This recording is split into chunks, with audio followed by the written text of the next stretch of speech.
Hi every one. So എൻ്റെ നിന്ന് പോയിട്ടുള്ള തായ്ലൻഡ് സീരീസ് ഇടയ്ക്കിടയ്ക്ക് ഇതുപോലെ ഞാൻ റീസ്റ്റാർട്ട് ചെയ്യും. സോ ഇന്ന് എൻ്റെ ഡേ 2 ആണ് കാണിക്കുന്നത്. ബ്രേക്ക്ഫാസ്റ്റ് ഒക്കെ കഴിച്ചിട്ട് നമ്മൾ നേരെ പോയത് ടൈഗർ പാർക്കിലേക്കാണ്.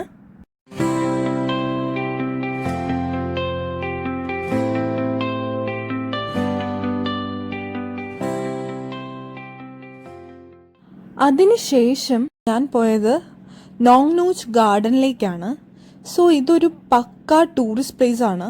അവിടെ ടൂറിസ്റ്റിനെ അട്രാക്റ്റ് ചെയ്യാൻ വേണ്ടിയിട്ട് കുറച്ചേറെ ആക്ടിവിറ്റീസും അതുപോലെ തന്നെ കുറച്ച് ഷോസും അവിടെ നടക്കുന്നുണ്ട്.